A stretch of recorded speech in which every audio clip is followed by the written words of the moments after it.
Welcome everybody. My name is Cecilia Lim. I'm originally from Central Illinois, but I live here in Florida, and I also am bi-coastal, so I'm here in Florida and in LA.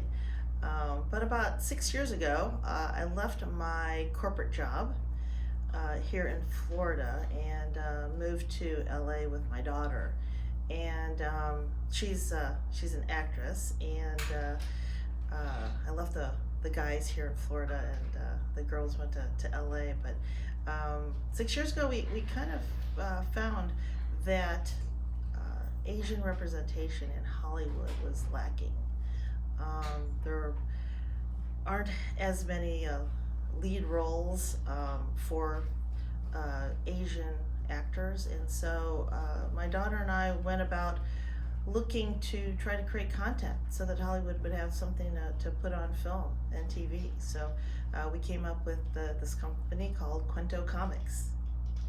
So let's unpack that whole thing, right? Yeah, that's a lot to unpack. Yeah, exactly. And tell us what pushed you to do this project or this company, and why did you delve into this industry? I come from a corporate background, so I'm an attorney. And when my daughter started delving into the entertainment industry, that's when we started looking at the roles that Asians are playing in Hollywood. And, a lot of them are sidekick roles. Many of them are the nerdy sidekick, comic relief. Sometimes you're the ninja, assassin, but never the lead.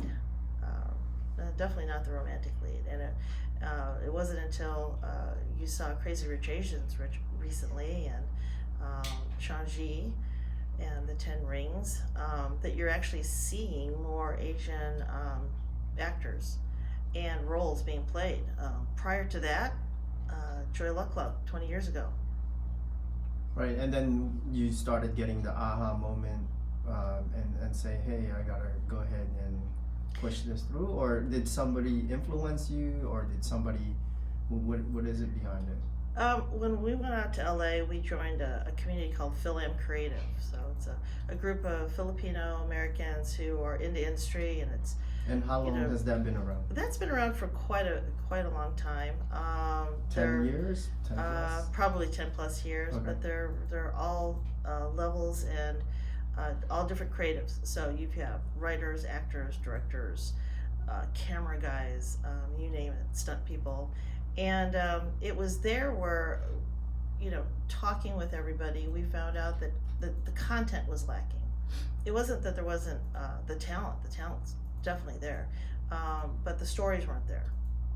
The stories that needed to be told, and that's why we started Kwento Comics. And we wanted to add that Asian flavor by adding Filipino and other Asian mythology. So our future comic series are all going to have a little bit of Asian mythology or Filipino mythology.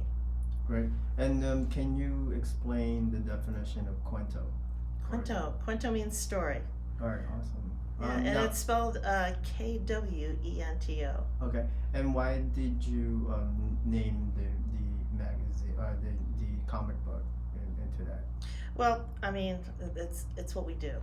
We tell stories that Filipinas and other Asians can relate to. It's just another storytelling avenue. And we could have tried to write books or screenplays, but we chose comics as the medium because Okay. we felt that comic books are universal. You have young, old, reading comics all the time. So we just figured that would be a fun way, and we wouldn't be limited in any way. And also, the cost. Delving into this, we were not sure of how we would be received, but since we launched the comic book, wow, we've gotten a lot of requests overseas for the comic book. So that's what we're working on now, is trying to get these comic books over to Asia. Did anybody did a research on your end or your team that had like how big is this industry to go into it? Yeah, so you know, the big players, Marvel and DC, Mhm. they are probably 70-80% of the industry out there. So as an independent, small, you know, comic book company, you know, we're against the big guys. So um, a lot of the writing was done in LA by Filipina American writers and Chinese American writers. Our artists all come from the Philippines, and that has helped us tremendously with, you know, just making sure that we have a realistic story, and you know, making sure that we represent the Filipino community and the mythology correctly. So there's a very authenticity about it, right? That's Yeah, right. absolutely. Now, I mean, we're not going to get everything right, but we definitely did our research to try to get the mythology correct as best we could. The thing is about the Philippines is that there's over 7,000 islands, Right. and every island kind of has their own take on the same myths. Right. So, you know, we're really lucky to be able to have such a rich amount of stuff to work with. Right. You know, the myths in the different regions, and the monsters and the creatures, they're all different. So yeah, we try to bring all that into the comic book, and yet the lead is a Philippine American teenager who goes to the Philippines. So it's from her viewpoint initially that we get the story. From my understanding, also, majority of your staff they're women.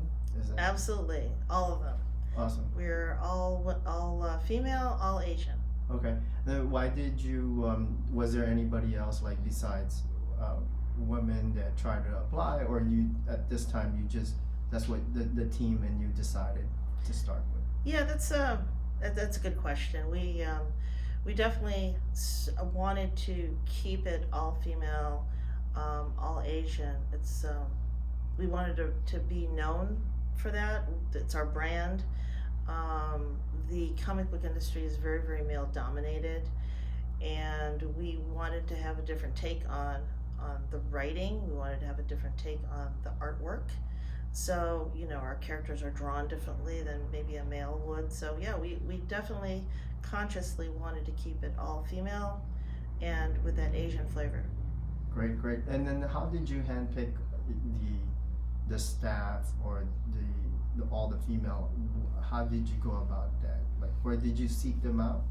Yeah, we so I'm going to go back to the community that was in LA, Phil Okay. M Creative, and it was there where I met my writer, my lead writer, Caitlin Fahilan. She is Filipino American, and it was there where I started. How long she's been a writer? Do you know? Yeah, she's been a writer for a while, but For the a people lot that of don't know. yeah, she is.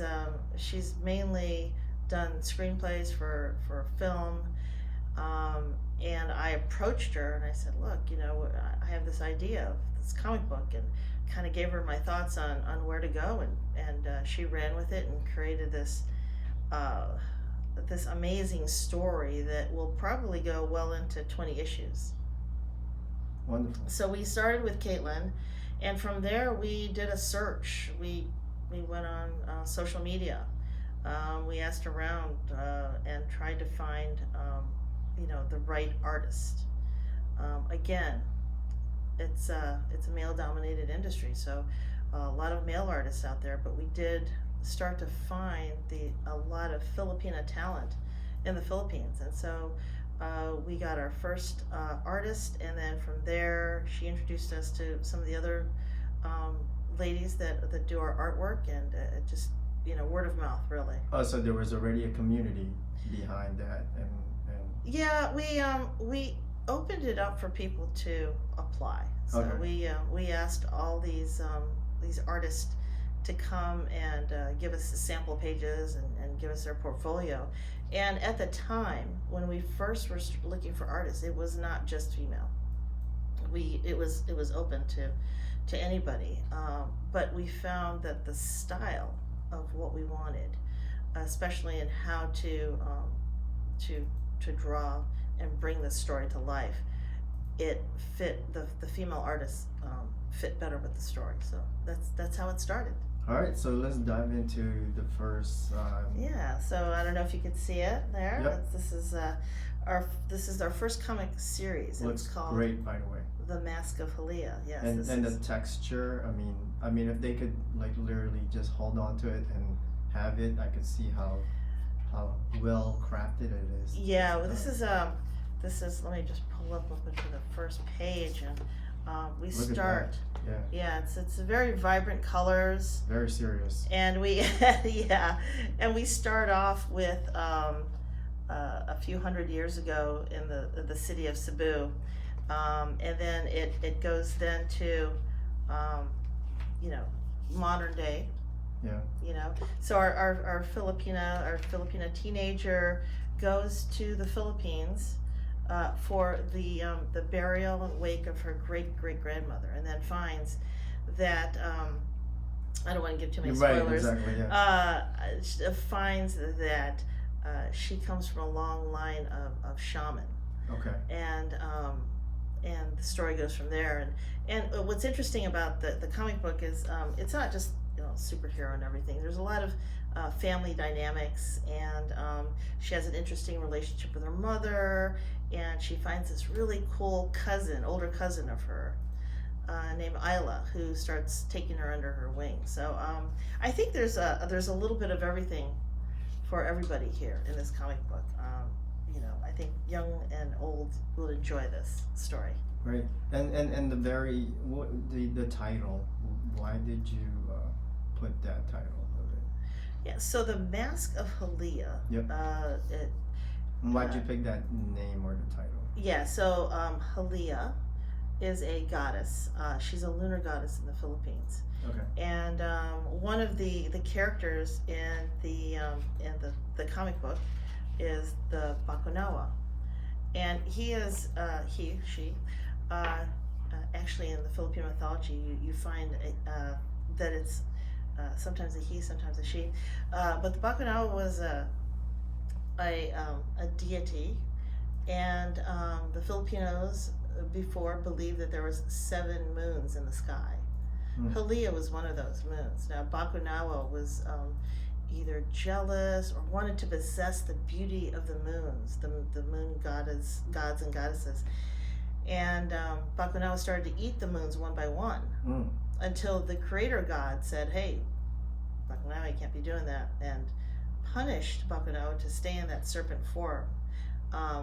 Halia donned a mask of gold to hide herself from the Bakunawa, and so that is where we get the Mask of Halia. Great. And from this day, like, when did this started, this comic book? Well, I'll start from backwards. We launched March 5th in LA. We had a nice little party, and we launched the comic book. But prior to that, we have been working on the story for probably a good 3 to 4 years. Okay. But during COVID, it was a little harder to get things going because a lot of meetings. Yeah, and earlier last year we actually took a step back and we said, well, you know what, let's make sure we have everything planned out properly, and so our writers took a step back to make sure that they had the entire story arc put together, which is amazing. So we know where the story is going, and it's a great story. Yeah, I can't wait to delve into it and read it and have a copy of it. Speaking of copy, where can they find these comics? Yeah, so we have a website, okay, www.kwentocomics.com, and in the website we have all the stores that are carrying the comic book currently listed. You can also order it online, and then also if you wanted to do a digital copy, you can get it on Amazon Kindle. Oh, cool. And so how are you right now? How are you promoting these comics at the moment? And, Well, right now, this podcast. So right. thank you. Besides us, right? So, in other vehicles, have Yeah. you? So we're on social media. Okay. You can find us on Instagram, on Facebook, Kwento Comics, also Twitter and YouTube.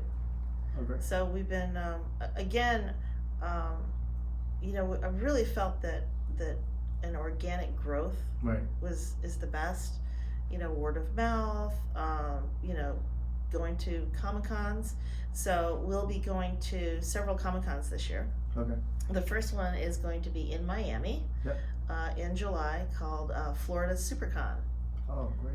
So we'll be there in July. And Yeah, then, I'll most likely probably be there. Okay, And show some okay. support. So. All right. Well, I'll bring you some of our T-shirts and sweatshirts, so you can rep us. Awesome, yeah. Along with Asiana. Yeah.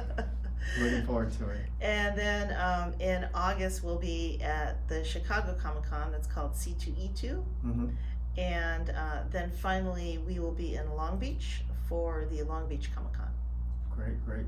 And I think there's also one is there one in New York as well, or? There is. That one is, I believe, in October. Okay. But we're probably going to focus on getting issue 3 out around that fall time frame. Okay. And then once we have the first 3 issues out, we're going to create a graphic novel with all 3 of them put together. Okay. Wow. Yes. That's very big. Yeah. So we've So planned that out the year pretty yeah, well. you mapped it out and everything. Absolutely. And you did all your due diligence for this industry. Yeah, this is a tough industry to break into, and with COVID, I think the comic book industry got hit a little bit because people weren't able to go into comic book stores, and so I think the comic book readers are though coming back, and with all the Marvel films out there, it's always fun to dive into the comics. This industry is going to be a sky's the limit, right? Because there's going to be NFTs. There's Absolutely, yeah. NFTs are a big thing now, digital comics, and so, and I think the world is hungry to see different stories, different characters, and so, I think it's great. Yeah, I believe so as well. Not just the typical Superman, Batman, and Spider-Man. So this is going to be something new and something that Absolutely. The community is going to embrace it, right? Oh yeah, we're hoping. So far so good. There's a comic book store actually in the Philippines called Comic Odyssey, and they have our comics. I will be going in June along with my daughter. We'll be bringing some comics to the Philippines, and so look for us in places in the Philippines as well. Yeah, definitely. Let's go back a little bit. So with the did you handpick the comics, or I know you mentioned that there was an artist, a designer that did that, right? Or were you part of that process? And can you explain to me and the community, how did it go? Yeah. So once we found the artist, you have to the artist and the writers have to get together, storyboard the issue, create all the different pages. Because our writers are used to writing for film, the difference with our comic book is it's kind of cinematic. So the writers and the artists get together, they storyboard it, figure out how many pages it's going to take to get that first issue. And then the artists sketch, and so the once everything's sketched out, myself, the writers, we take a look at it, we approve it, and then it goes to the inking process where the harder lines are getting drawn in, and from there it goes to what's called a flatter, and that's the person that lays down just like paint by numbers, colors, just not anything with textures or shadows yet.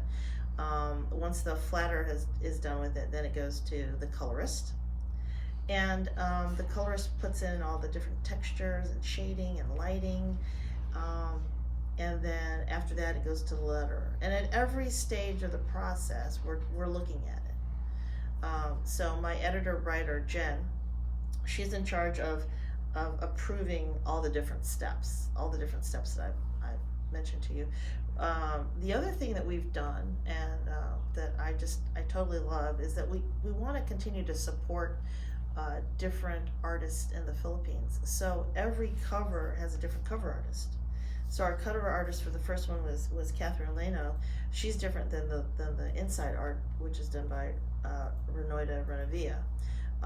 For issue 2 and 3, we also have different artists ready to go to give us covers. So you're going to see different, not necessarily different styles, but different artists and with their work and their take on our characters. Yeah, that's wonderful because they're gonna bring different flavor or different skills to the table, right? And, Absolutely. And it's not a competition, but they try to make sure that they over deliver because it's it's one of a kind, right? Yeah, absolutely one of a kind. And so we feel that we're supporting the community by having the different artists show their artwork and their skills, and I think it's great. Yeah, I think it's wonderful. I mean, not just great to me. It's I can't even describe it. I'm looking at it, and I wish somebody could just grab it and or if we were in a virtual environment, they could just touch it or something. Yeah, it's really nice. and it really is. We tried to do it well. Not only just the quality of the paper, but something vibrant and fun for everybody to look at. Yeah, it's more than a comics it's like an art the way I'm seeing it right now. So well, thank you. You're welcome. I know. How did you guys get to Kuya Henry? Let me, because that's where I spotted you guys. I'm like, I saw this. I was like, wow, they're over there. Tell me about that story. Yeah. For the people who don't know, Kuya Henry is a restaurant. Their restaurant is not just a restaurant; it's like a museum, right? And they handcrafted themselves building that restaurant, which is and shout out to Kuya Henry. That they have like some of the best crispy pata and lumpia in the area. So we love going there. I introduced I know Audrey and Henry, and I told them about the comic book, and they. When you say you know them, do you go way back or? Oh no, not way back, but since they've had Kuya Henry's open, we've popped in there to get our fix of Filipino food. Yeah. My dad is turned 90 last year, and we had thank you, and we had our 90th party at Kuya Henry's. Because of COVID, we couldn't have like a big party, but we had like a nice small little intimate thing over there with some Filipino food, and I told them about the Mask of Halia, and they were like, oh, the great, and I brought her a copy just to have, and and she goes, I'm gonna put it in the front, and she put it in the front, and all of a sudden people started asking about it. In fact, some guy came in and wanted 10 copies. Oh wow. And so they called and they said, we need more copies, and so I brought over more copies, and it was just kind of a word of mouth thing, and people are and it's a good thing that the cover is so attractive, because I think that's what catches the eye, and that's how it started. And again, we were so excited about having word of mouth and through the Filipino community. It's great. We've gotten a lot of support, not just from comic book stores, but Filipino restaurants. Yeah, which is great. Yeah, that's a wonderful thing. Yeah. And you guys were there, and you know them, and the power of the community. Absolutely. And folks have been reaching out to us, which is amazing. There's a Filipina comic book owner in Michigan, and she reached out to us, and so we have our comic books up in Michigan now too. Very cool. So yeah, the word's getting out, and so places like doing podcasts and just getting the word out is how we would like to continue to grow. Right. And so what's next after this? Before we jump into that, delve into that, how long is the next copy? What are the steps? Is it? Yeah, so the second issue should be out end of May, probably first week of June. Okay. So that'll be issue 2. Okay. Look for that in the comic book stores. And then we're going to be hitting the Comic Cons, and then issue 3 will be out before the end of the year. Okay. Then we'll have the graphic novel, and then So it's by year, by 6 months? Or? Yeah, we're trying to do 3 to 4 a year. Okay. It's not as quick as the Marvels or the DCs, but it's pretty much in line with a lot of the the small indie comic book companies. Okay. It's a little harder for us to push them out Yeah. once a month, just because like I said, the artists are all overseas. So I do a lot of meetings at night and odd hours of the day, and because my artists are also in California, so there's 3 hours difference there. But it's a lot of fun. We use Facebook Messenger and Discord and just get online and share everything through the computer. We're working on a couple of other comic book series, and that's the other thing, is Mask of Halia is our first series. We've got another one in the works. We've got another writer. We're working on another comic series that's going to be a little darker, a little scarier, more closer to the horror genre. So watch out for that one as well. Yeah, I'm gonna definitely look for that. We don't have a name for that one yet, but the story's there. Have you talked to other comic people in the community, like Filipina? Do they have you interact with them, or this is just you're in your own community and your own realm? Well, we couldn't do this comic book without people in the Filipino and comic book industry, mentoring us along the way. So I have to give a shout out to Will Sportacio. Will Sportacio is, a monster in the comic book industry, and I call him probably, twice a year just to double check that I'm doing the right thing, and I'm looking at the right things, and focusing and prioritizing the right things. So he and his friends, they were the founders of Image Comics, and so he's been a tremendous help. I've got another mentor. His name is Roger Rivera. He's been in the industry forever. Worked at DC for a very long time. So we have folks in the industry that are helping us along the way. And then as far as, like I said, the Filipino community has been also been very supportive. But everything's been self-funded. I know a lot of people have asked me about whether I've done a Kickstarter. It's not really Kickstarter, it's just Cecilia's Starter. Yeah, which is with that, there's more pride when you're doing that, and you're very careful as to picking the right team because you wanted to make sure that it comes out. Exactly. So. And at some point in time, maybe we'll have investors, but right now, when you're first starting out, it's hard to do what you want to do and please investors at the same time. Yeah. So I decided I wanted to do what I wanted to do first. That's amazing. Yeah. Yeah. So, and what else would when you went into with the people in the comic industry, when you guys talk about you launching this comic, what else did you have to delve into? Did you guys have to talk about the industry? Is it like how do you compete? How do you sustain? How longer? Things like that. Can you talk about or describe that a little bit? Yeah. So there's just like anything else, it's a business, right? So not only did we have to do research on just story, but we also had to do research on how do you publish it, before COVID, I was looking at getting everything printed out in China because of the cost was a lot cheaper.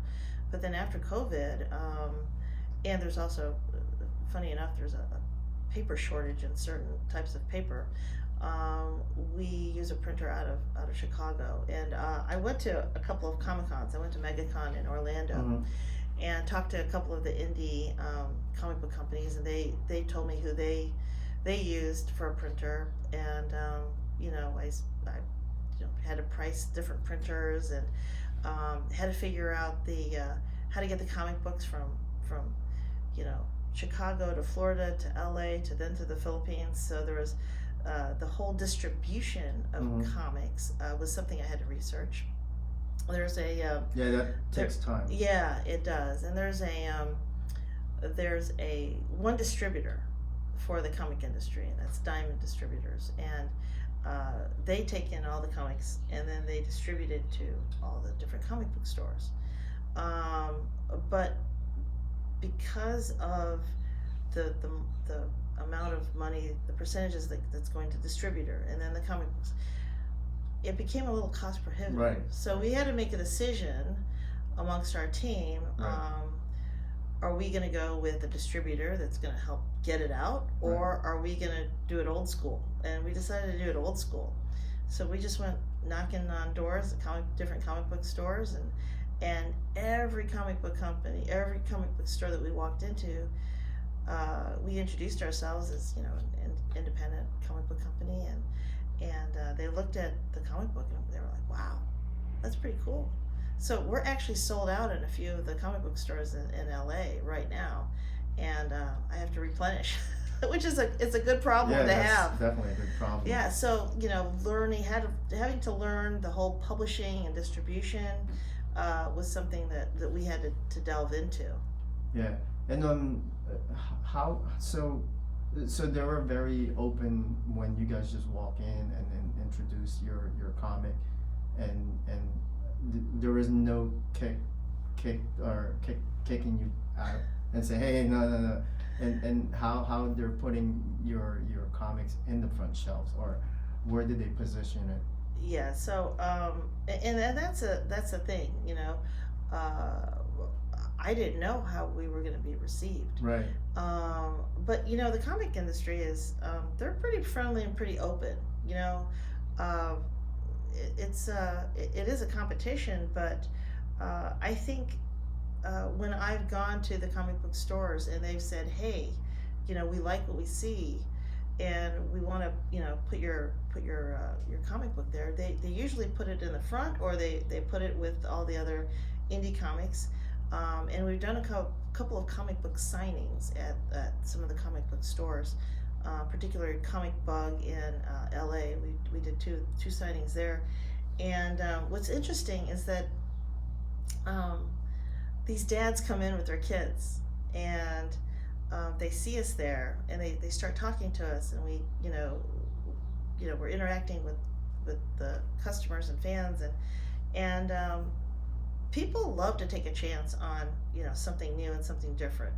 So that's been wonderful about the comic industry is the fans are willing to take a chance on us, which is great. Yeah, because it's more they're into the creative. Yeah, right? And I love the fact that they've come up to me and said, you know what, your artwork looks great. I want to support you, and we tell them the story, and they're like, cool. Yeah. When's the next issue? yeah. It's everything has a story, and you present that story correctly. But I think that the something to learn from this is that you can't be afraid. I had all these, what if they don't like us? Yep. What if somebody slams the door? Well, you're never gonna know unless you go knock on that door. And we just started knocking on the doors, and like I said, people were very receptive. So we're very, very happy about how folks have received us so far. And like I said, it's a risk for the comic book stores too. We're not DC or Marvel, they don't know us. The comic book store in the Philippines, they ordered 50 copies, sight unseen. They had pre-orders, and everything was sold out. So we're really, really happy about that. Yeah, me too. I'm very happy that that's going very well for you Yeah. and your team. And I mean, you guys assembled a pretty good team and handcrafted this comic book. It doesn't even literally look like a comic book.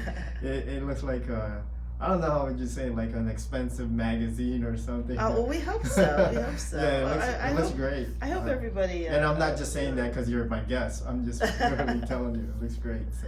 Well, great. Yeah, Yeah. we're super proud of it, and we put a lot of love into the first issue of Mask of Halia because we want to do it right, and like I said, because I don't have investors knocking on my door saying when's the first issue coming out. We took our time and did it right, and now I think now that the ball is rolling, issue 2 is going to come out, and issue 3 before the end of the year. We're going to hit some Comic Cons, and I think it's going to be great.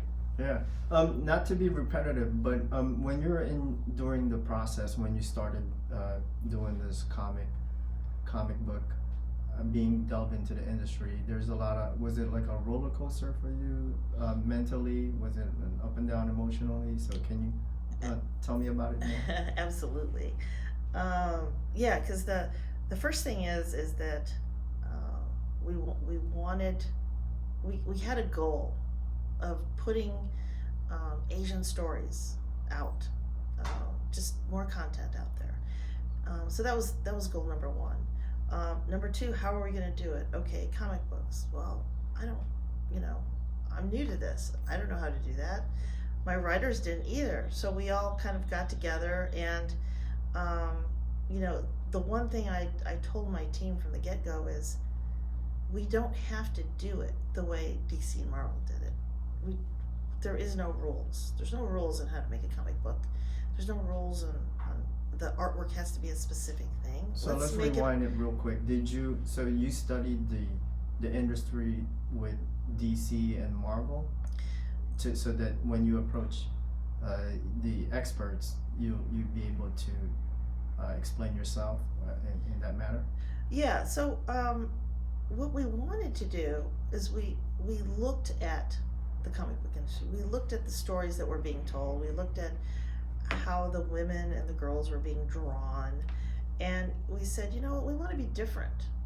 When you open up our comic book, you'll notice it's not hard lines. It's very pretty. There's a whole group of young girls who I think would love to open up a comic book and see themselves in it.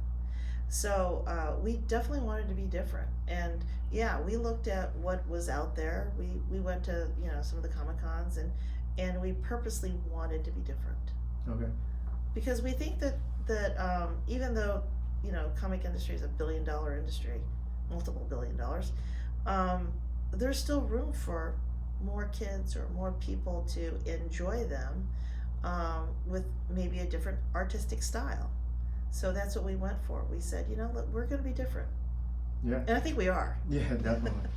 And so when you're saying that, so when the young women or young kids that they look into this, that's going to be empowering from them, right? Like because they're going to be and now they're going to be in that industry, and they could say to themselves, hey, this is a door opening. With that being said, is there a lot of women that owns or doing the comic book that you know of by any chance? No, I don't think that there is a lot of us. I think there are women in the industry. We're the only comic book company that I know of that's all women. Okay. And owned, right? Right. Because yes. they're probably majority of the companies they're not owned by women, but they are either level C-suite, right? Things like that, management. Exactly. And I come from I spent 20 years in a Fortune 200 company, and you had to apply that skill set that you had? I did apply that skill set, and being at a really, really good company was a wonderful experience for me, because I bring all that to this company. I bring all this to Kwento. but even working at a really good company, there were times where I felt I was not heard. There were times where I wasn't invited to the table because I wasn't high enough. And because we're small, and because, you know, Kwento is different, you know, everybody gets heard. Right. And we want to empower people to express themselves and to you know, I want to hear what my team has to say about things. And I think we have a really, really good line of communications. I mean, you know, like I said, I keep very strange hours. You know, my folks are calling me or texting me or emailing me at all hours of the day. But we definitely wanted to be different in that you know, everybody gets heard, and Right. that's hard to do in a big company. So keeping it small is important. Yeah, yeah. And I love the fact that my Filipino just came out instead of fact I put the P in there. I love the fact that they embrace you, even you've never done comics before, and they're so opening that industry or the artist, right? Yeah, and it's an honor for the artists and the writers to actually trust me. Yep. You know, they know my background is not from the comic book industry, but yet they believe in, you know, what we want to do, what we're trying to achieve, and that trust is so important. And my writer has been with me for you know, going on five years now, and my artists several years. So they're with us thick and thin. And you mentioned about just the roller coaster, and each of us on the team has had that roller coaster. Am I doing the right thing? Am I, you know, for the artist, you know, am I coloring this right, or am I drawing this properly? And the thing is it's very empowering to tell someone, hey, I trust your artistic ability. I trust your writing ability. You go, do it. Yeah. And you know, come back to me, and if it needs to be tweaked a little bit, we'll do that. But that was the thing is I gave the artists and the writers pretty much free reign, not free reign, but I didn't want to hinder them in any way. And again, that comes from my experience in a big corporation where, you know, you can't always do that. Yep. There's boundaries, right? Yeah. So do you had to implement? Did you had to plant seeds to them in the very beginning, or you just approached all of these artists and comic writers? So the initial seed of the storyline actually came from my mother-in-law's funeral. There was during the funeral, my sister-in-law put all my mother-in-law's jewelry in a basket, and all the cousins, all the nieces and nephews got to, you know, pick a little something. My daughter picked this little opal ring that was her grandmother's ring, and the seed of the idea was, hey, what if that ring meant something? That was the seed. What if that ring had powers? What if it contained knowledge of, you know, the past, long ago in the Philippines, you know, and that was the initial seed. I talked to Caitlin, my writer, about it, and it morphed from there. Obviously, that's not the story, but that was the initial seed. Right. And that's we went with that for a while, but the opal ring is not a ring anymore. It's a mask. Spoiler alert.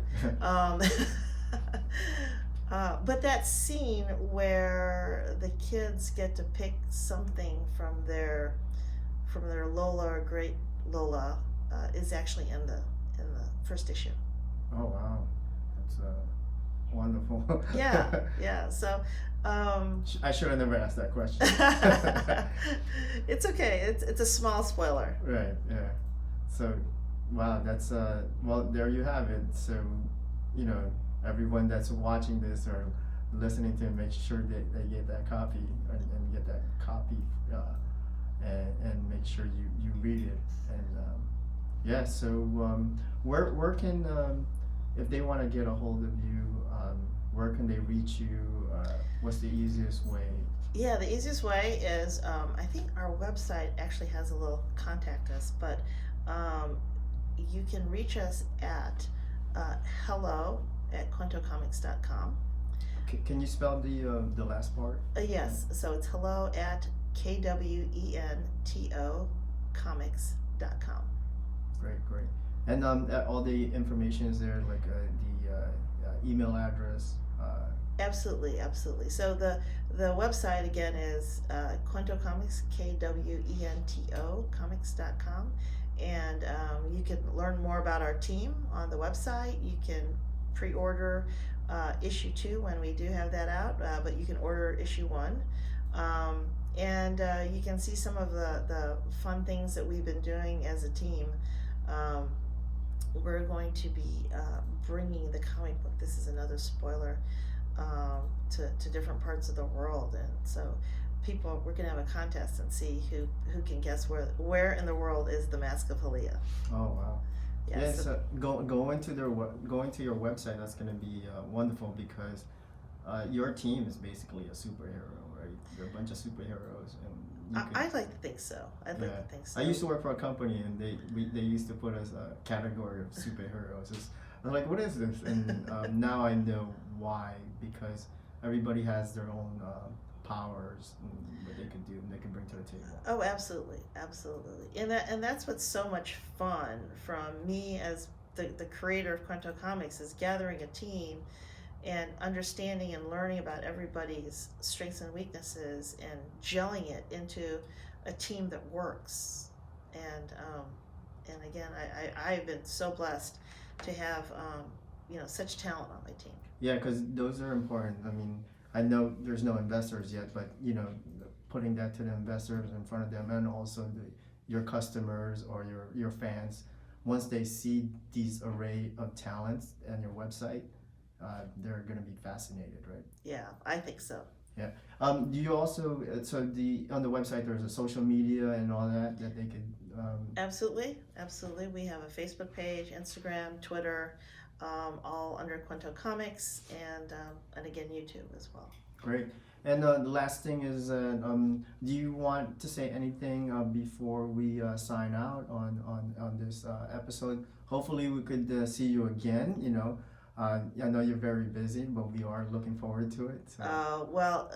The only thing I want to say is a thank you to Asiana Post and you, Ed, for having me on this podcast. It's been fun. I'm super excited that you invited us to share the comic book and our journey along the way. So just a big thank you to you, and a big thank you to all the fans out there who are going to be listening to this podcast. Thank you so much. I just couldn't pass on to this opportunity myself, because when I saw that, I said I have to see these wonderful comic books. So.